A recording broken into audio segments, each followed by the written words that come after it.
I've had a lot of new acquisitions and I wanted to share them with you. So, behold. Um,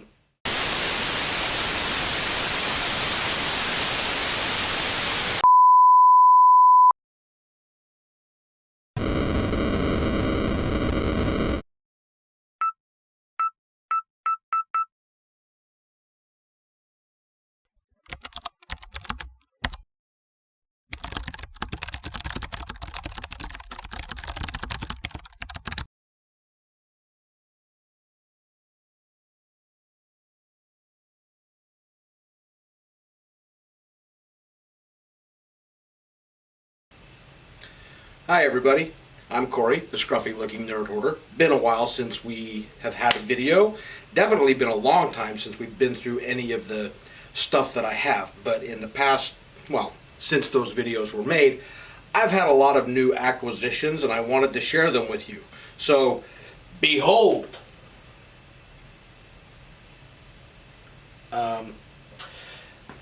Sorry, got a little ahead of myself there.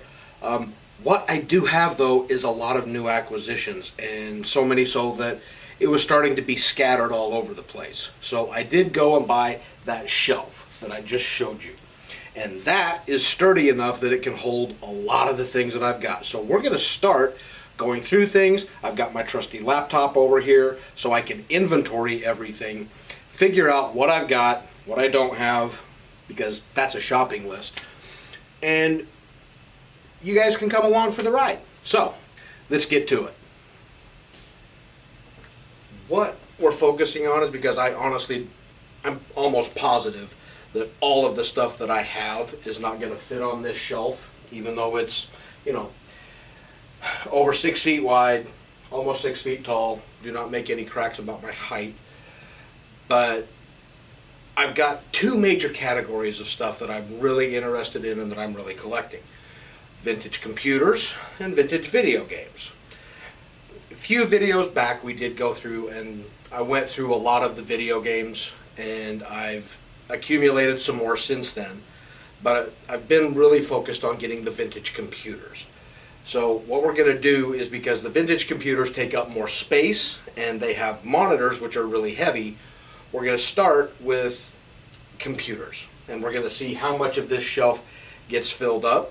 And if there's still room, then we'll move on to the video game consoles, but starting with the computers. Now, if you remember, this channel was originally started so that I could tell my own history. Why did I buy, what things in my past led me to where I am today? What led me to my career? And just by sheer coincidence, and because it's the biggest, bulkiest thing that I've got here, the first thing we're going to look at is the first computer I really remember using. When I was in junior high, a local entrepreneur who had done well donated a whole bunch of computers to the junior high I went to. And we did not have a computer class. There wasn't anything. This is in 1982, 1983, I think. I'd have to look it up. But I would go there every morning and sit on the floor with a bunch of other nerdy people who wanted to go in and play with these computers and learn them. And we were doing it all on our own. We would go in there.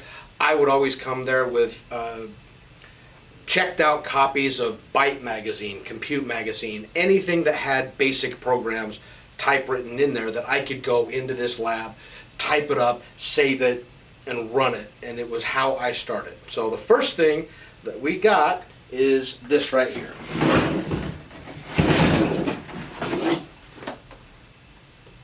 This is a TRS-80 Model 3. Now that really isn't what we had back then, had Model 2s, but this is what I found that was available. I found a really good source where I could get my hands on some old stuff at honestly pretty good prices. So let's see. The first thing that's going to go on the shelf is the first computer that I really was using, and that's this TRS-80 Model 3. The next thing we're going to put down there is one of the bigger, bulkiest, but it's definitely heavy.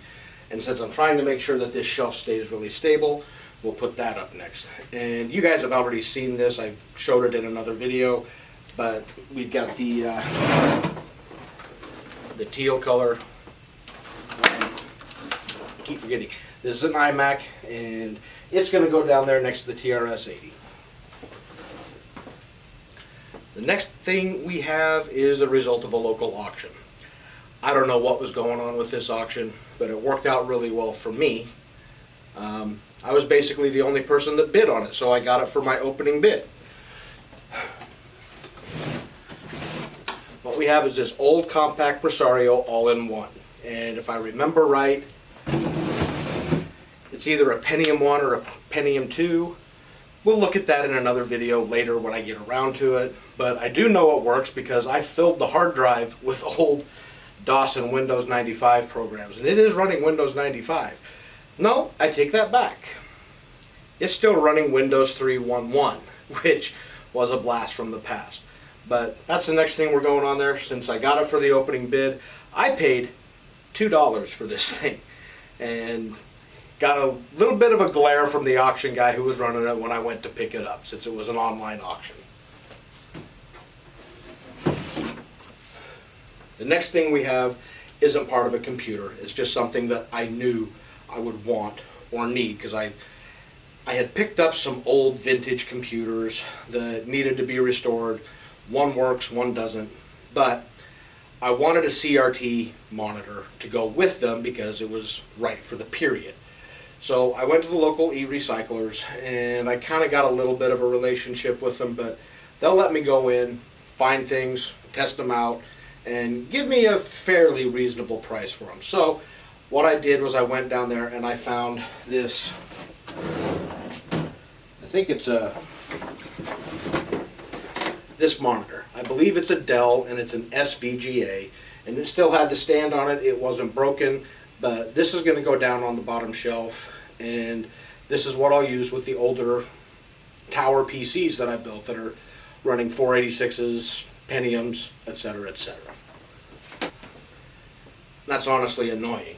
4 devices, and I've already filled up the first shelf, and I've got a lot to go here. This might just be a shelf for nothing but monitors now that I'm starting to fill it up. I think I might have vastly underestimated how much space this stuff was going to take. Okay, now that that's done, took longer than I thought, but let's keep moving on. The next thing that I'm hoping might fit down in the corner, I've got about this much space left down there on that bottom shelf. So we'll see if this little thing can fit down there. This is the monitor that you could use with an Apple IIc, and it's just adorable, and that's why I got it. This was another one from the computer museum / e-recycler place. I'm gonna see if I can't compact a little space. I can't remember for sure, but I might just leave this stand on here. But this is awesome. Look at that. It's got the original color rainbow sticker on the side. Gotta find a way to save that thing. Okay, that was awesome. It did. It fit perfectly down there. The bottom shelf is full of old computers and monitors. Does not bode well. I think that if I'm really lucky, the bottom 2 shelves are going to be full of monitors, and then I can put other stuff on the top 2 shelves, because I've still got a lot of CRT based stuff that needs to go on here. But we will move on to the next thing.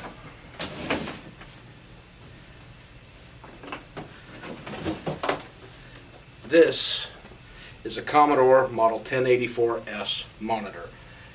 This is probably the most I've paid for any of the monitors that I have, and that's because it's so specialized, it's so sought after. The guy who I bought it from claims that it works, but an Amiga has been on my list for a really, really long time. And I had managed to get my hands on an Amiga, but I had no monitor. Hopefully, I will get a chance to test this thing out with the Amiga, but lots of work to do before I get to that point. Let's get this in the inventory and keep moving.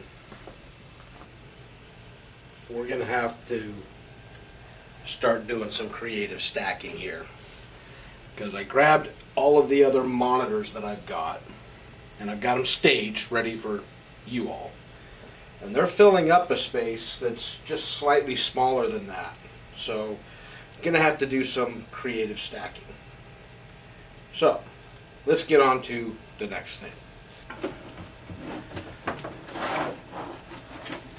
This is an Apple Color monitor, and I got this as part of an auction where I got 3 of these, some Apple II GS's, an Apple IIe, but I've got 3 of these. I'm going to stack them up right now. The biggest thing is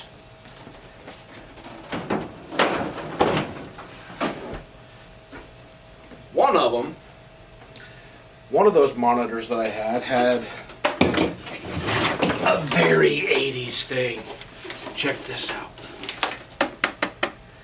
That is to hold the mouse, because mice were really new and nobody used them. Everything was keyboard shortcuts, so if you didn't need the mouse, you put it on that fancy holster on the side. Yeah. This next monitor, snagged this one. This is a Macintosh 12-inch RGB monitor. I got this because I had also snagged an old Macintosh LC, and this is the monitor that went with it, and the front of the LC matches up with this monitor, and I don't even know if either of them work. But as you can see back there, creative stacking has been relatively effective. So we might fit all the monitors on that shelf. So this one is another Commodore monitor. This one I picked up at another auction, and I got it pretty cheap. I think I got it for $10, but that's because people weren't actually finding it, because the auction house had listed it as a Commodore TV, not as a monitor. It's model 1802, which is not the one that everybody normally has with their Commodore 64s, but it functions the same. It's the same thing. And for $10, I'm not going to pass up on it. So, and the next one after that, this one I didn't even know that one of these existed. This one, that's a monitor for a Texas Instruments 99 computer. I never knew that they made a special monitor for those. I thought that they just were designed to hook up to the TV you had in the house. But picked that up, was at one of the antique malls that we frequent, and the guy who runs a booth that has a lot of the older cameras, he mainly focuses on vintage cameras, he had that in there. We wheeled and dealed, and I got that from him for $30. So another good deal. This last monitor is one that's actually very dear to me, even though when I show it to you, you won't be able to tell because it looks like crap.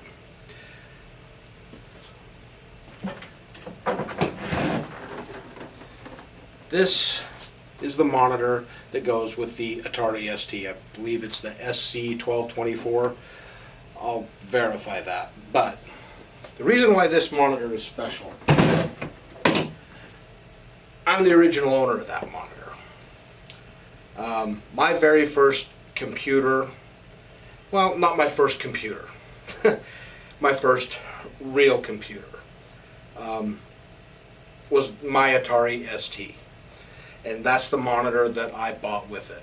And we'll get into more details when the time comes when I'm actually doing the restoration on the monitor and my original Atari ST. But this computer and this monitor, my first real computer, bought it in 1987. My dad co-signed on my first ever loan to buy that, but that monitor has been in a box. I mean, I've had it since 1987. It's mine. This isn't a got it at an auction, anything like that. But it still works. I actually hooked it up to my Atari and played with it a few months ago. But it's going to go on the shelf with the rest of the monitors, and that's the rest of the pure displays that are computer related.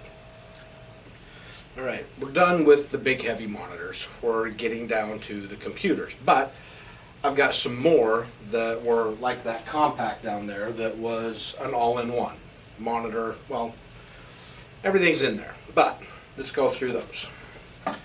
Another warehouse sale, Mac Plus. I picked this one up because a Mac Plus was the first Mac I ever used. I was in what is now college. We'll talk about that later. But it was the only one. We had a lab full of IBM 5150s that we were learning to program using BASIC and assembly and COBOL and Fortran. But there was only one Apple product, and that was the Mac Plus that had been donated by somebody to the school, and I was the only one that played with it at all. The next one is the Macintosh SE. This one I bought because my first real career job was for a school district, and that was the computer that was in my office, and I used that to keep track of all my requisitions, do my documentation, everything. Had a Macintosh SE, and I wound up, I mean, it was a base model SE, and they wouldn't give me the money to buy an SE30, which was faster, so I used my parts budget, which was significantly more, to buy each of the pieces to turn my SE into an SE30. Big detailed story for another time. Next thing is this Mac Classic 2. And I bought that one because it was there.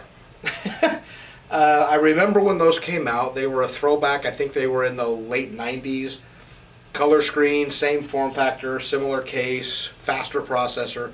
I thought they were cool as hell, and I really wanted one, but they were just out of my price range. But not anymore, because they're old and used, and I got that one pretty cheap. I got all of those at the same e-recycler / computer museum thing. I think I paid between $10 and $35 each for them, depending on what they were, but I think I got all of them for right around 50 or 60 bucks. So nice price on them, and because they're so narrow, they might actually fit right across in front of the monitors back there, and we're not wasting any space on the shelf, leaving 2 shelves still left to go. I'm going to have to get a stool because I am too short to put stuff on that top shelf. But I'll get those inventoried, and then we'll start looking at some of the other stuff. Now that we have all of the monitors and computers and everything on there, it's time to get to the individual computers. I was putting this off because, well, most of them are loose, and I wasn't entirely sure how I was going to stack all of them on these shelves. But I did know that the larger things were going to go on that top shelf, so we're going to start with the ones that I've got that are still in the original packaging. We're going to start with what goes with that Atari monitor. This is my original Atari ST. This is the one that I bought. Told you about it when I got the monitor. I have kept it ever since then. It's been through a lot. We'll talk about it in detail because it needs a restore too. It needs capacitors. It needs to be cleaned. Might get some retro brighting, but this is my very first new computer.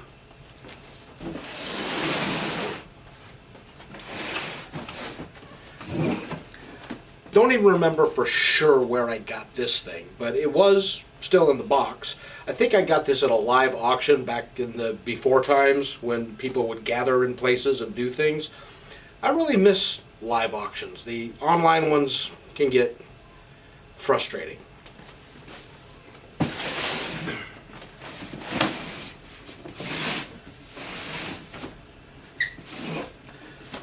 Bought this one from a well, it was kind of a flea market, but I picked up a Commodore 64 and the guy had this too, and he cut me a package deal. But this is the first computer I really remember playing games on. My neighbor had one of these, but found this one in box 2.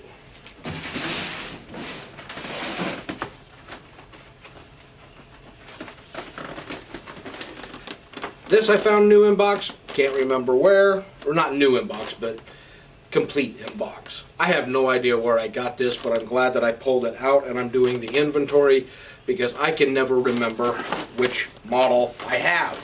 So this will go up on the top shelf.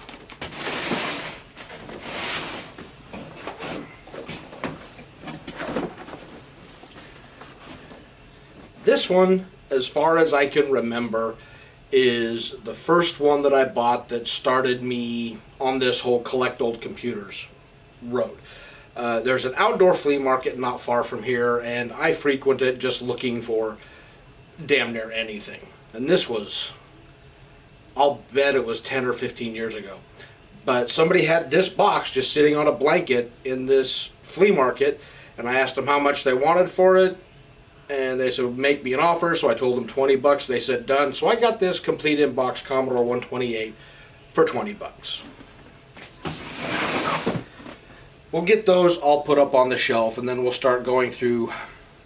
We're clearing up space, and I got some other things I think are going to go on that top shelf. So we'll take care of those first. Okay, so almost done with the easily stackable stuff. But I think I've got some things that are gonna, I hope, will fit up there between the top shelf and the ceiling. These are kind of weird. These are non-branded. These are, somebody built these computers.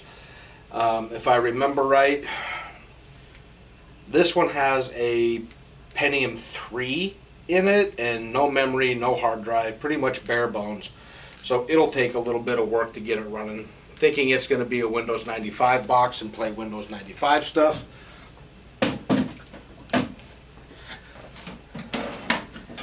This one actually almost boots up.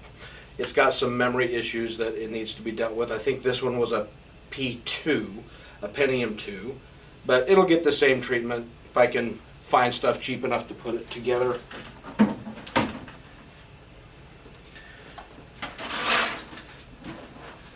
And this one is actually my old computer. This is about 2 versions back. This is still running Windows 7, still has all of my old stuff on it.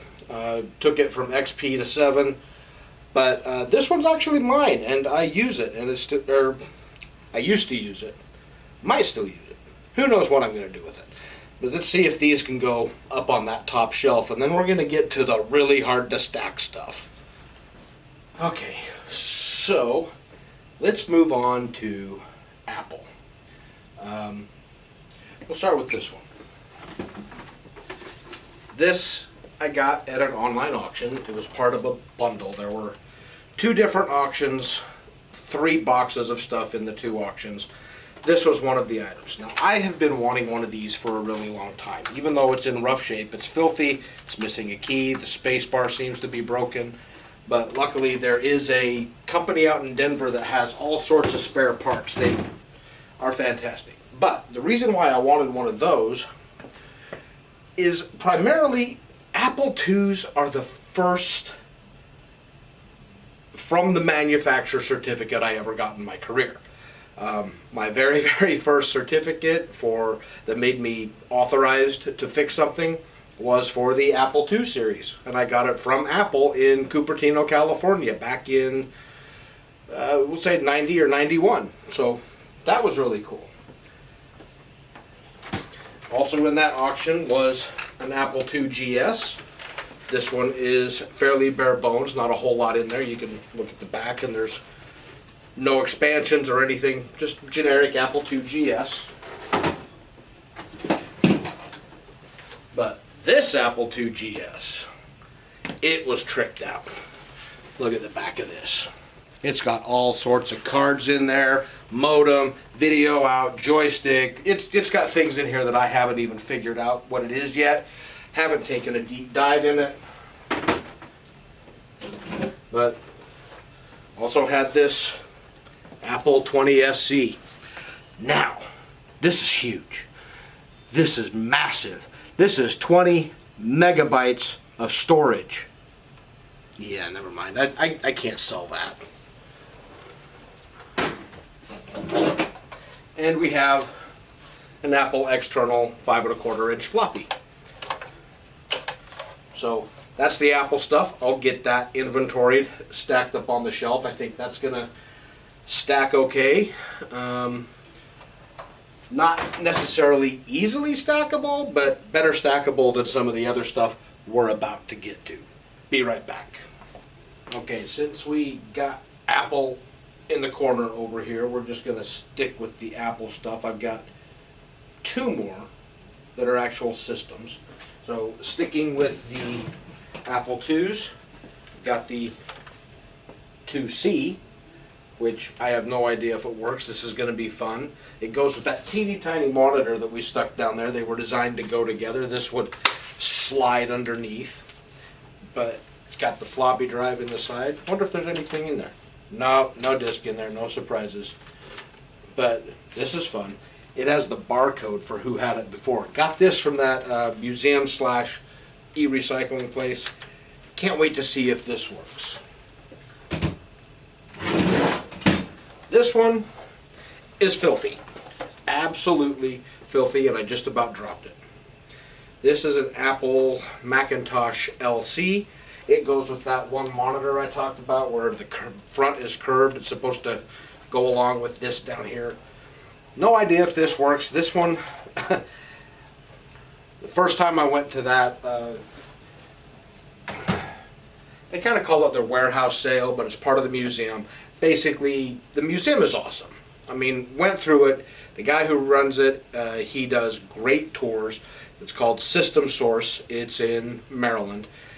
But twice a year, they've got e-recyclers, and if there are computers to be donated, or if they get computers in, they'll donate them. And the guy who keeps track of all of the collection and does all of the repairs and everything, if he's got enough, because he likes to have like one on display and 3 backups, because it's not like you can go down to some parts store and get parts. He has 1 working, 3 working backups just in case. But if he's got plenty, and a lot of times there are plenty, then they put them up for sale. That Mac LC, that was in the free pile. So I have no idea what criteria was used to put it in there, but it's going to be fun to find out, because I've got some old Mac stuff that I really like playing with, including, I'll get to that. We'll get to that. But let's get these piled up, and then we'll move on to Commodore. Okay, so I told you about the VIC-20, and that was the first one I actually played games on. The second computer that I played games on was one of these, the classic Commodore 64. My neighbor had both of them, and we would have like basically weekend parties where we just hung out and watched TV and played video games on his computer. He let me use his for a while, but I never had one on my own. So I managed to find this at a indoor flea market / antique mall type thing, but finally got my hands on a Commodore 64. I do know that this one works. I was extremely stupid or brave, however you want to look at it. I used the original power supply.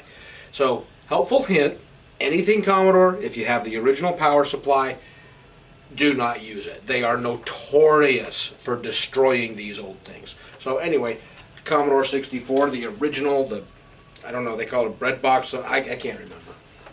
But they remodeled the Commodore 64, so I have a second one. I have no idea if this one works, but I've got 2 of them. Now, interesting thing. I told you about the Atari ST, and that was the first computer that I ever bought. Full price, brand new, in the box. Later, I wound up working at the place where I bought that Atari. And they sold Atari computers, and they sold Commodore computers. And in many ways, that was the best job I had at the time. I mean, it was the early 90s, and it was a Friday night. This was a weird store. They had computers in the back that they were selling for $1,000, but they also rented videos on VHS up in the front. So there was very busy with people coming in on the weekends, on Friday and Saturday night, looking for a movie to take home and watch. But we had several desks set up in the middle of this long room that had Atari computers and Amiga computers on them. And the boss told me, literally, this was my job on Friday nights, go up to those computers, fire up a game, and play it so people see you playing games, because that sells computers. Just want to be sure I'm hearing you right, boss.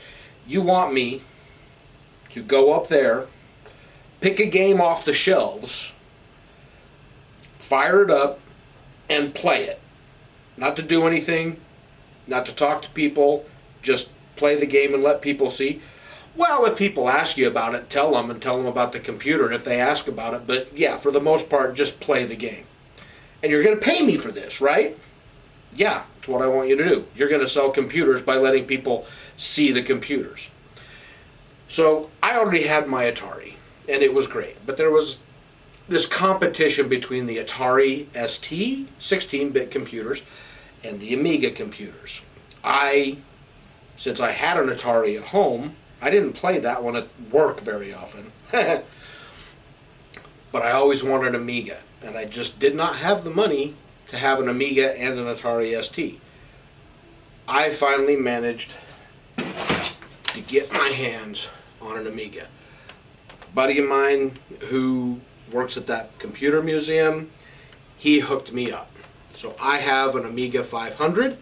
It's got a card in here. The guy that I bought the monitor for that goes with this, he had this cover for the expansion port, which was missing, but I cannot wait to dive into this thing and see if I can get it running and just finally, after, 30 years or so, play with an Amiga.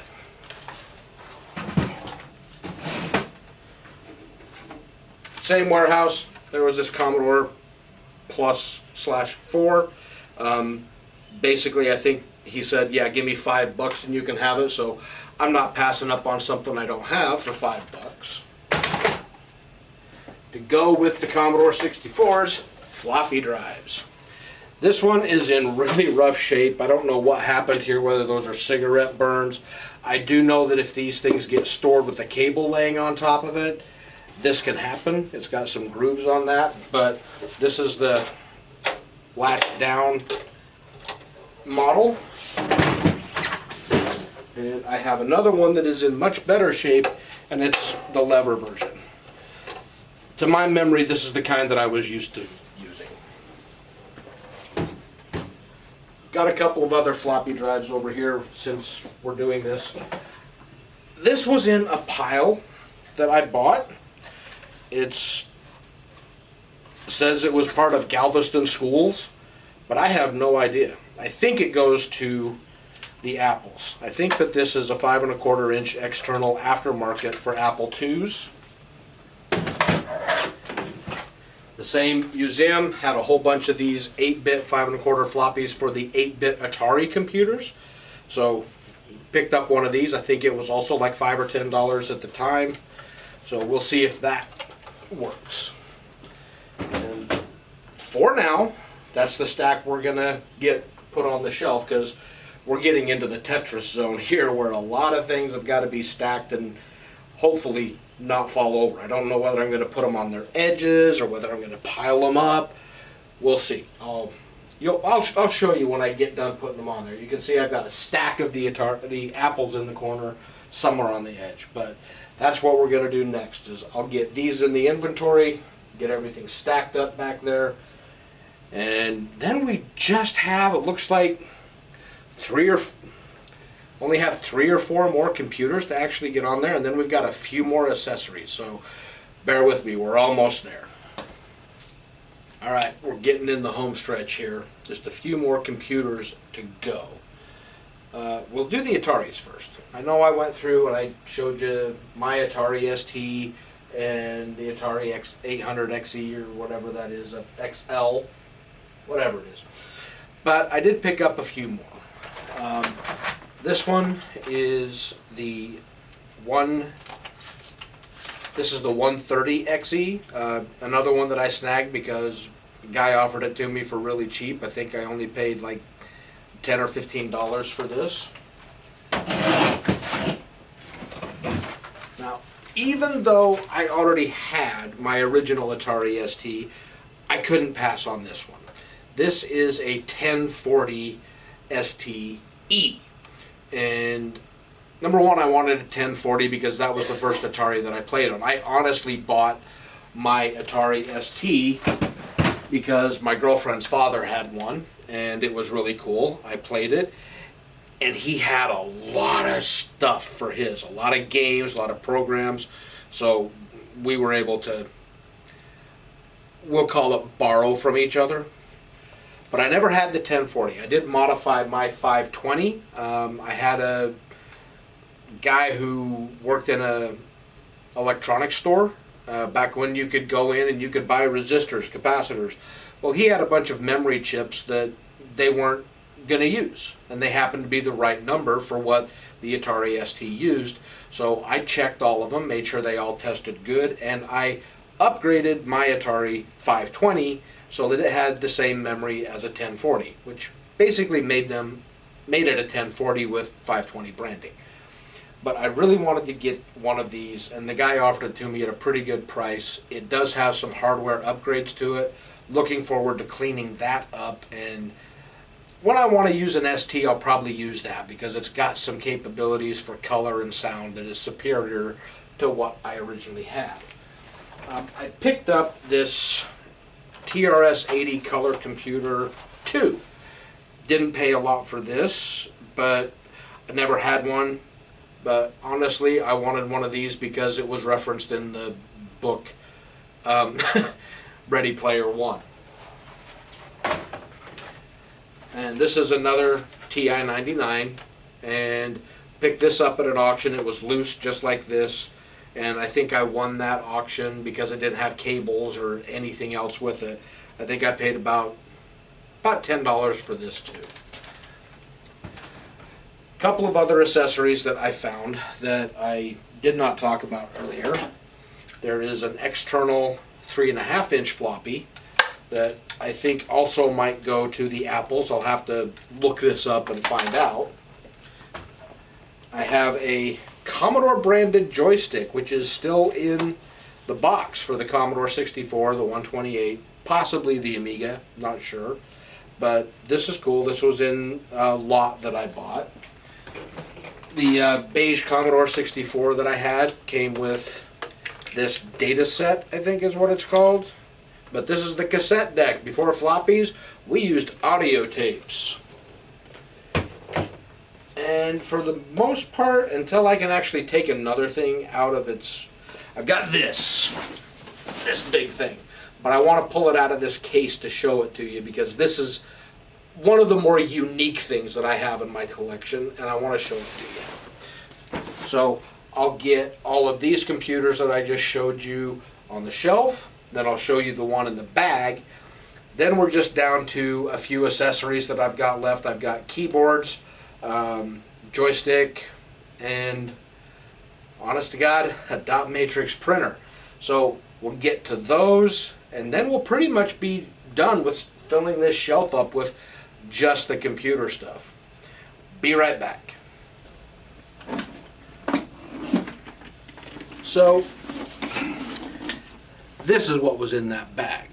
It's got a brand here, Dolch, D-O-L-C-H.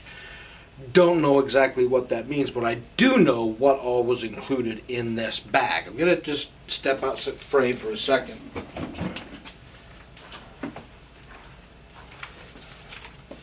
This is the front, and has a keyboard that detaches. Nice little keyboard. And a screen built into the front. Now I saw the bag at a yard sale. And, you know, looked like an 80s, 90s era canvas bag. So I opened it, took a look at it. I'm like, dude, what is this? Guy that was selling it did not have any idea. He said, I don't know, some kind of a computer thing. What do you want for it? Give me $10. So I bought it for $10. Took it home, took it apart, and I saw that it's actually a whole portable computer. That's an LCD screen in there. and it has all of the manuals, and this says it's a PAC, which portable video computer manual here. But what I found was, you can see it's got regular old expansion card ports on the side, and there was a lot of stuff in here. I figured out a way to open it up, found another sound card, found this card in there, which had an interesting connector on it, and this big old card, which, if you look, has this Intel chip on it, Intel 960. Interesting ports on the edge. And reading through this, doing a little research on the internet, and what this was a portable network analyzer, a sniffer. All of those cards were for different networks. It's got Token Ring, it's got Ethernet, it's got, can't remember what the other one was. But this thing was designed to have specialized software, which came on floppies. I mean, here's a blast from the past. Those are the drivers for a CD-ROM. I don't even think that has a CD-ROM in it. But all of these monster-ass cables. I mean, I don't even know what these are. But these are for dealing with serious, at the time, network switches and analyzing it. Where's everything going? I mean, that used to be the thing you did when you were a network engineer. You had to know what traffic was going where were the collisions, if it's Token Ring, where's the token getting stuck, stuff like that. So this was really cool. So I pulled all the cards out of it because I don't need to analyze any networks, and I just knew that it was old enough that it was going to run Windows 95 or Windows 3.1, and I was going to have a portable Doom box because it had a sound card built in there. Screen on it is old. It needs either some repair work on it or to be replaced, but it's a great little portable box. Apparently that keyboard is highly sought after because it's a mechanical one. But that's probably the most unique thing in my collection. Everything else was all general home computers of various stages or whatever. That one was a special purpose machine, and it's just really cool to have. No idea even what it's worth. I haven't looked it up in a long time. Maybe once I get all of the information recorded about this, I can look it up again and see exactly what it is that I have, because it's really cool. That's the last computer. Everything else is just accessories. We'll go over those in a minute. I'm going to put, I think, that bag up there on the top with the rest of the stuff, and then we'll just get the accessories in, and we'll be done. We're done with computers. We just have miscellaneous, like, okay, well, let's just look at it. So, got an Apple keyboard. It goes with that iMac down there. We've got the big Apple keyboard for the Macintoshes, the extended keyboard 2. Use that with one of the Macintoshes. 2 of the ADB keyboards. These were used either with Macintoshes or the Apple II GS. So these actually came with those Apple II GS's. And got one Mac Plus keyboard that uses the old coiled up phone cable. I don't think it matches my Plus. Yeah, no. But keyboards, I've got an old ImageWriter 2 dot matrix printer. I used one of these with that Macintosh SE when I worked for that school district. Random old motherboard, brand new in the box. I have no idea what I'm going to do with this thing. I don't know. We'll see.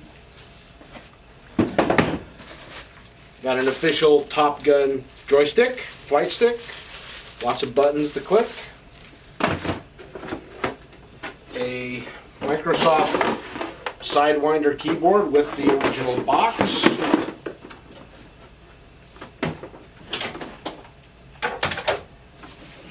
And this is a bonus. See that? See it? Had one of these way back in the day. It was a work thing. It was provided to me, and I got to keep it. And I honestly have no idea what happened to it. But this is an Apple Message Pad 120. Before we had the iPhone, this was the precursor. And I was able to put some regular old batteries in this, and it will fire up. It's got the common problem that a lot of them have. There's 2 capacitors inside of here that go bad and the screen flickers. It doesn't always work. But from what I could tell, this thing works. But this is a call. I got this really, really cheap. Possibly because I don't have the battery cover. So, out of the 3 of you that watch this, if anybody knows where to get a battery cover for a Message Pad 120, I'm in desperate need of one. And I will take anything. A scrapped one that's a different color. If somebody has the STL to 3D print one, anything. But I need that battery cover, because I'm going to put those new capacitors in and I'm going to play with that thing, because I had a hell of a lot of fun with mine in the 90s. That's all the hardware. That is, except for, you know, a king rat of Apple mice. Apple Plus, Apple. So we'll get all of those plugged in, and we're really, really close. I've got a few things that I can see behind the camera over there. We'll go through those real quick when I'm done with this. But then we're done stocking this shelf. I did put a couple of things up there. I've got a bag up here, which is all of the Apple II cables and keyboard cables. This is a box that contains all of the Commodore power adapters, which I'll never use, a few more cables and stuff for the Commodore. I found some game cartridges. I inventoried those. They're in that box. I think I've got more in another box somewhere. I have this bad habit of mixing and matching computers and games because, well, let's be honest, I get computers to play games. I'm not exactly that productive. So, going to get all of this plugged into the spreadsheet. One last thing to show you, and then we'll wrap it up on this video. This is it. This is the last of it. Got everything over here in the staging area. Give you a quick run through of it. And then I'm going to call it a day. But there is one little thing that I need to talk about, but we'll get to that in the end. So, all the hardware's done. Pretty much. There's a few random mice that I found around that need to go in there. And I found some game cartridges for the VIC-20 and the Commodore 64 that were in with my video game stuff, and they should be with the computer stuff. But one little piece of hardware that I did pick up, and I got this at the same place I got those computers up there. Technically this is an AV thing, but I bought this for a specific purpose, and that is because there are some computers that used cassette drives. You saw the one for the Commodore 64 and the VIC-20 earlier. This is for a different computer that I have that you haven't seen because I seem to be missing something. Anyway, we're going to call this a really, really old floppy disk, but that's why I have this, and there's a few. I've got some new in-sealed package cassette tapes to go with that. We'll put that with the computer stuff because I've got a nice stereo set for audio cassettes. This is only for old computers, so we'll set that aside.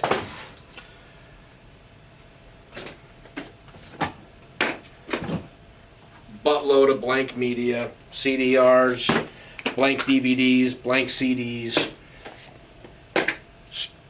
Strangely, they do still come in handy. You can still use them for stuff. But let's get to this. This I've had since the 90s. This is a huge container of 3.5-inch floppy disks. These are for my Atari ST. There's a lot of them. We'll just put that over here because we also have these 3.5-inch floppies for my Atari ST that I need to make sure there's images of or whatever, but Gonna go with a different solution, but these are the original ones that I've had since the 90s.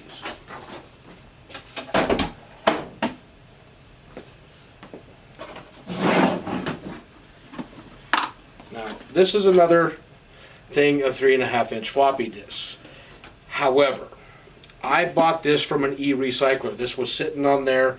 I looked through, there's a lot of copied stuff on here, not very many originals, but I was almost 100% sure when I saw these that these were for the Commodore Amiga. So I bought them. I think I paid $20 for all of the discs and the case that was in it. Looking forward to getting that Amiga running so I can try some of these out.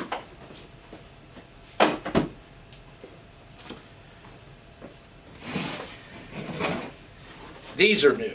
These I just got very recently. This is a nice wooden case. It is full of 5.25-inch floppies and a brand new, never been opened, still has the factory seal, blank 5.25-inch floppies. You saw how many Apple II, Commodore 64, and Atari 5.25-inch floppy drives I have. These are going to come in handy. These discs in this case appear to be Commodore 64 programs. They've got written instructions on them like load, 8, 1, which is definitely Commodore 64 because I remember typing that a kabillion times.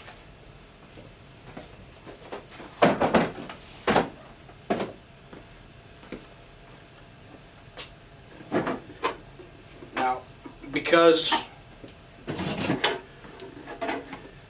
I am the scruffy looking nerd hoarder, when I see things at thrift shop that are old floppy disk holders, like this 5.25 and this 3.5, and I see prices of $1.50, and I think this one was $2, I'm gonna buy them. Why? Well, because I'm a hoarder, that's why, but also because you never know. I knew I was going to get my hands on some at some point. Then, as I was going through all this stuff today, I saw this. This is a Ziploc bag full of 3.5-inch floppies, some of which are original games. I don't know, there might be a Windows 7 floppy install of like 28 floppies in there, but they're in a Ziploc bag. Who's laughing now? I've got a 3.5-inch case over there that these can go right into, and they're better stored. Oh, and just for fun, those are zip cartridges. I got to get my hands on a zip drive.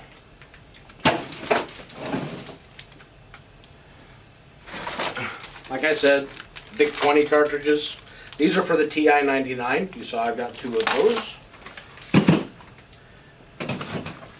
Whenever I see old pieces of DOS software at yard sales or flea markets, I snag them.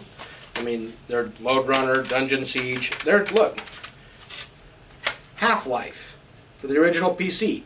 Guess what's up there? Stuff that's capable of playing it. Diablo, Return to Wolfenstein, Duke Nukem 3D. And more floppies. These are officially from Microsoft. I don't even know what they are. Picked up all of these at a yard sale about a week or 2 ago. Paid $1 a piece for them.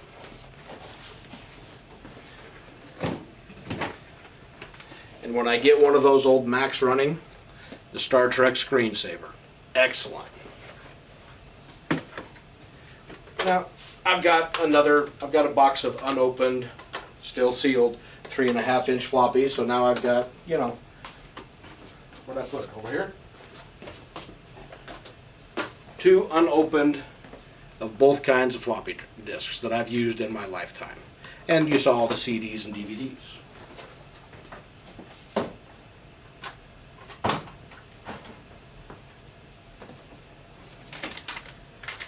Found some more hardware. This appears to be an IDE to SD card, which I bought. Apparently I already bought one for that all-in-one compact down there.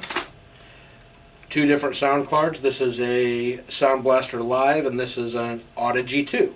So also for some of those that are up there. And these are my original manuals and books that were for my Atari. I mean, here's the manual for the monitor that's down on the bottom shelf. This is for the floppy drive. And I wish I could say that was it. That's it for this video, because I got nothing. However, I've been through everything that I found. This is stuff that I have been accumulating that's been in various parts of this room that we're filming in. And some stuff that I had up in the attic over the garage. I pulled all of that down. But I know it's not everything.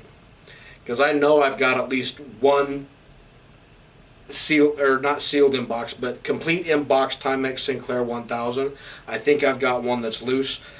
There's more stuff somewhere in this house, and I'm not 100% sure where it is. So, is this complete? No. Is it full? Mostly. But for now, until I can find that other stuff, that's the end of this video. So, thank you for coming along with me as I go through all of my crap. And I'm Corey. I'm the scruffy looking nerd hoarder. And remember, it's not hoarding if it's cool shit. See you guys. Thank you for watching the Scruffy Looking Nerd Hoarder, station SLNH, the internet. This concludes our broadcast day.